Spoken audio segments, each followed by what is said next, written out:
Right. NRS colony కూకటపల్లికి చెందిన NRS colony general secretary Nagaiah గారు ఉన్నారు, మనతో మాట్లాడదాం. సార్, మీ కాలనీలో పరిస్థితి ఏంది? ఇప్పుడు గవర్నమెంట్ తీసుకొచ్చిన ప్రోబిట్లో పెట్టినట్లు కూడా ఆరోపణలు వస్తున్నాయి పెద్ద ఎత్తున. ఎంతవరకు పోయింది మీ కాలనీ?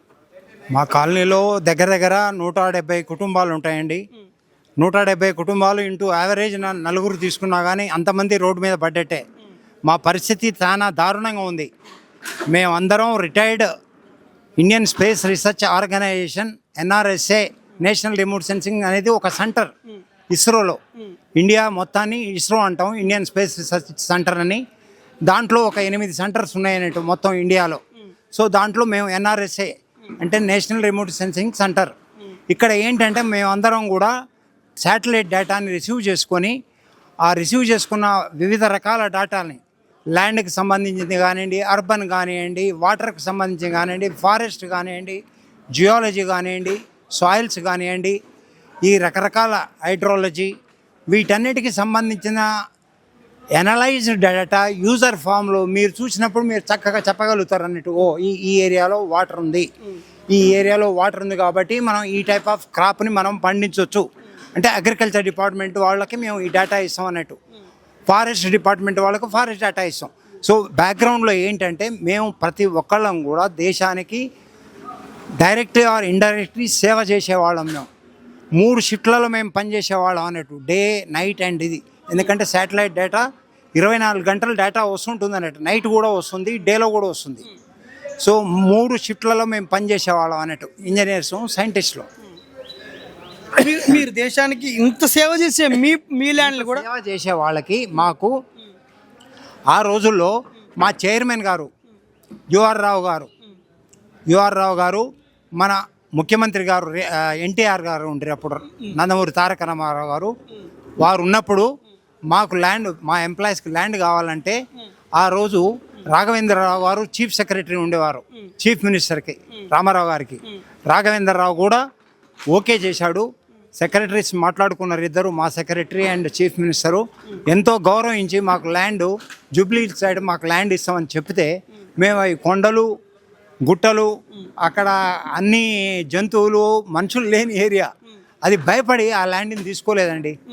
ఒకవేళ ఆ ల్యాండ్ మాకు గవర్నమెంట్ అలాట్ చేసేది, అలాట్ చేసినప్పుడు మాకు ఎలాంటి సమస్యలు లేకుండా ప్రశాంతంగా మా ల్యాండ్ని మేము కాపాడుకొని ఈరోజు చక్కటి కోటీశ్వరులం అయ్యేవాళ్ళం మేము. అలాంటిది కాదనుకొని మేము ఇక్కడ హైవే పక్కన ఈ ల్యాండ్ చాలా బాగుంది, బాంబే హైవేకి దగ్గరలో ఉంది. ఇవి అప్పట్లో వ్యవసాయ భూమి? ఇది వ్యవసాయ భూమి కాదండి. వ్యవసాయ భూమి నుంచి మేము కన్వర్షన్ తీసుకున్నాం రెసిడెన్షియల్గా మేము అప్లై చేసి మేము అమౌంట్ పే చేసి రెసిడెన్షియల్ జోన్గా మేము కన్వర్ట్ చేసుకొని గ్రామ పంచాయతీ సర్పంచ్ లేఅవుట్ అప్రూవల్ చేసేసి ఆ ల్యాండ్ని మేము డివైడ్ చేసుకున్నాం అందరం, ఒక దగ్గర 170 మంది ఎంప్లాయీస్. సో ఈ కాలనీ 84లో ఏర్పడ్డదండి, 1984లో ఏర్పడ్డది. అప్పటికి ఫేజ్డ్ మేనర్లో మేము అన్ని రిజిస్ట్రేషన్ చేసుకున్నాం. పక్కా రిజిస్ట్రేషన్స్, నోటరీ రిజిస్ట్రేషన్స్ కాదు, రిజిస్ట్రార్ ఆఫీస్లో రిజిస్ట్రేషన్ జరిగినాయి మావి. ఒక 50-60 దగ్గర రిజిస్ట్రేషన్ జరిగినాయి ఆ రోజుల్నే, 85-86లో. వాటన్నిటికీ మేము స్టాంప్ డ్యూటీలు కానీ గవర్నమెంట్ రూల్ ప్రకారంగా ఏమేమి పే చేయాలో అవన్నీ కూడా పే చేసామండి. సార్, దాదాపు 40 ఏళ్ళు అవుతుంది మీ కాలనీ ఏర్పడి. ఈ 40 ఏళ్ళు ఎన్నో ప్రభుత్వాలు మారిన, ఎంతోమంది ముఖ్యమంత్రి వచ్చిన, ఈ సమస్య రాలే. ఇప్పుడు ఈ సమస్య రావడానికి మీరు ఎట్లా చూస్తారు?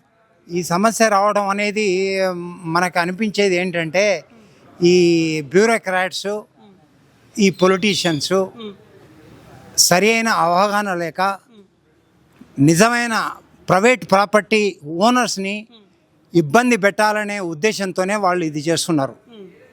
మేము ఎంఆర్ఓని అడిగితే ఇప్పుడు వెళ్ళి ఈ మధ్యన లాస్ట్ 6 months నుంచి మేము దగ్గరగా తిరగని ఆఫీస్ లేదండి. ఎంఆర్ఓ ఆఫీస్కు చాలాసార్లు వెళ్ళాం, టీమ్ ఆఫ్ పీపుల్. వాళ్ళకి అన్ని డాక్యుమెంట్స్ మేము సబ్మిట్ చేసాం.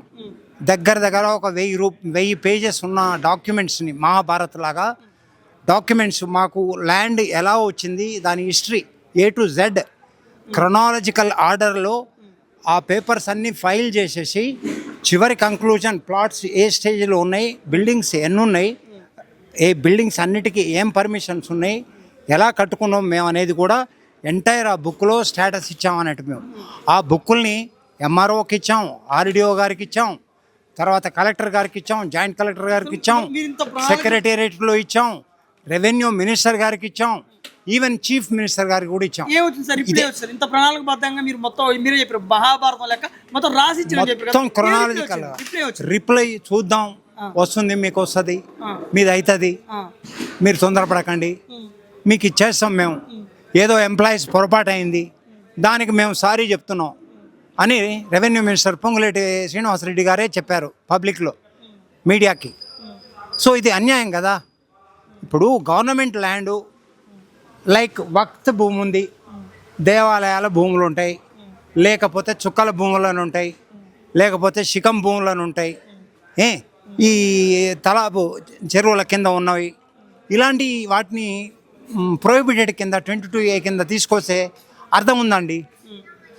ప్రైవేట్ ల్యాండ్ని, రెసిడెన్షియల్ జోన్లో ఉన్న ల్యాండ్ని, ఇళ్ళు 40 ఏళ్ల నుంచి కట్టుకొని ఉండేవాళ్ళని, ప్రాపర్టీ ట్యాక్స్ పే చేసే వాళ్ళని, ఆల్ ఎలక్ట్రికల్ డిపార్ట్మెంట్కి రెగ్యులర్గా మంత్లీ బిల్స్ పే చేసుకుంటూ, వాటర్ డిపార్ట్మెంట్కి వాటర్కి పే చేసుకుంటూ, మేము ప్రాపర్టీ ట్యాక్స్ని పే చేసుకుంటూ, మా పేరు మీద ఉన్న పక్కా ల్యాండ్ని తీసుకుపోయి 22A కింద తీసుకొచ్చి పెట్టారంటే ఇది నిజంగా కూడా చాలా బాధాకరమైన విషయం. వాళ్ళందరూ చదువుకున్న వాళ్ళు, నాలెడ్జబుల్ ఫెలోసు, అన్ని రికార్డ్స్ ఉన్నవాళ్ళు కూడా మా మీద ఏదో పగబట్టినట్టు పగబట్టేసి మొత్తం ఈ ఒక్క కాలనీలని 170 మంది ఫ్యామిలీస్ని రోడ్డు మీద నెట్టేశారు. తెలుసు సార్ మీరు చెప్పినట్లే 150 మంది ఫ్యామిలీలు, అంటే 600 మంది జనాభా, అటు ఇటు వేసుకున్న 600 జనాభా, 1000 మంది జనాభా, మళ్ళీ అంతా కూడా ఎంప్లాయీస్ని. మళ్ళీ మీరు ఒక ప్రొసీజర్ పని మీరు మాటలు ఇందాకన్నా మేము 1000 పేజీలు ఒక డాక్యుమెంట్ తయారు చేసి ఎంఆర్ఓ నుంచి సీఎం దగ్గర దాకా అందరికీ అప్పచెప్పినాడు. మీ పరిస్థితి ఎట్లుంటే కామన్ మ్యాన్ పరిస్థితి ఎట్లుంటుంది అంటారు? కామన్ మ్యాన్ అసలు ఏం చేయలేడండి. వాడు ఊరేసుకొని చావాల్సిందే. వాడు పెళ్లి చేయాలంటే వాడు ఇల్లు తాకట్టు పెట్టో లేకపోతే అమ్ముకోనో కొంత భాగం డబ్బు సమకూర్చుకొని ఒక కార్యక్రమం చేయాలి. ఒక పిల్లవాడి చదువు చెప్పించాలన్నా, పిల్లల పెళ్ళిళ్ళు చేయాలన్నా, లేకపోతే బయటికి పంపాలన్నా కానీ ఈ ప్రాపర్టీ అనేది జీవితకాల సేవింగ్ అండి. ఇది ఎంప్లాయీకి జీవిత సేవింగ్ చేసుకుంది నిషేధ జాబితాలో అమ్మడానికి కొనకు వీలు. మేము అసలు అమ్మడానికి వీల్లేదు, కొనేవాడు కొనడు, లోన్ పెట్టుకోవడానికి అవకాశం లేదు, లోన్ పెట్టడానికి అవకాశం లేదు, లోన్ పెట్టినా ఎవడివ్వడు ఈ ప్రాపర్టీకి. ఇలాంటి ప్రాపర్టీస్ని 22A కింద తీసుకురావడం చాలా అన్యాయం సార్.